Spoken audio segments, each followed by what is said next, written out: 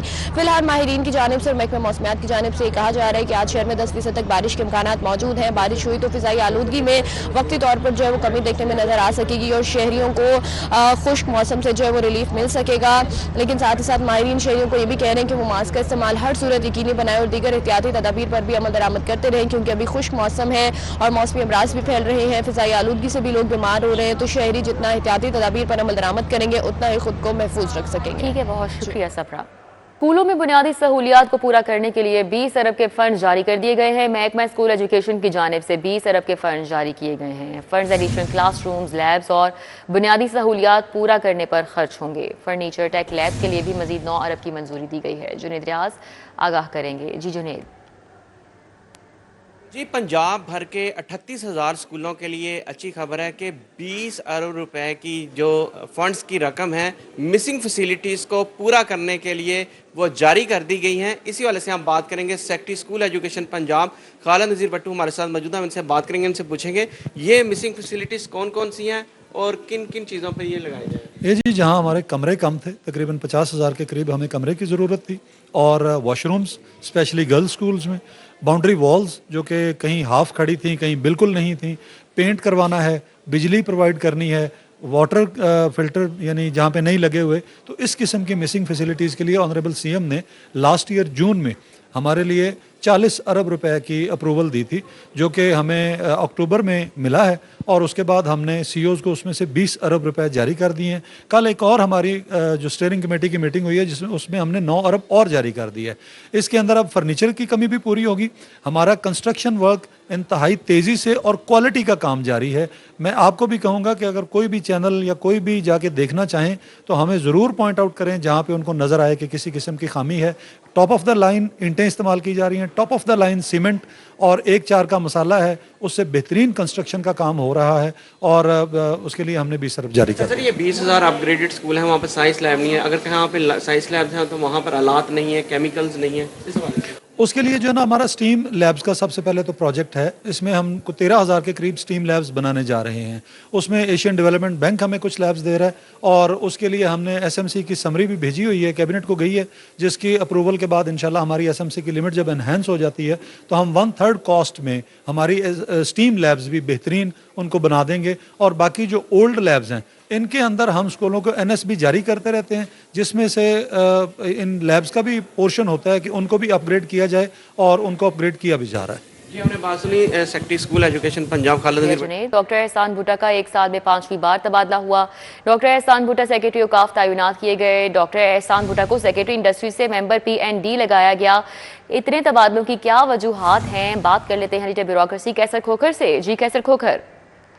جی بالکل، سیکرٹری احسان بھٹا کا 1 سال میں 5 بار تبادلہ کیا گیا ہے۔ ان کا محکمہ PND بورڈ پہلے سیکرٹری انڈسٹری سے تبادلہ کیا گیا، پھر واپس سیکرٹری انڈسٹری لگایا گیا، پھر سیکرٹری انڈسٹری سے انہیں سیکرٹری پرائز کنٹرول لگایا گیا اور سیکرٹری پرائز کنٹرول سے انہیں سیکرٹری ٹورزم لگایا گیا اور سیکرٹری ٹورزم سے تبدیل کر کے آپ انہیں سیکرٹری اوقاف لگایا گیا ہے۔ 1 سال میں بار بار 5 بار تبادلہ ہونے سے ان کی ACR نہیں وہ لے سکیں گے ان کی، کیونکہ ACR کے لیے کم از کم 6 مہینے کا پیریڈ ضروری ہوتا ہے ACR لینے کے لیے اور وہ ان کی پروموشن پر اثر کل کو پڑے گا اور اس حوالے سے جو باقاعدہ طور پر 1 سال میں 5 بار ان کا تبادلہ کر دیا گیا ہے اور بغیر کسی وجہ کے حکومت پنجاب نے بار بار ان کا 5 بار تبادلہ کیا گیا ہے اور یہ کہا گیا ہے کہ یہ انتظامی وجوہات ہے اور انتظامی وجوہات کی بنیاد پر تبادلہ کیا گیا ہے۔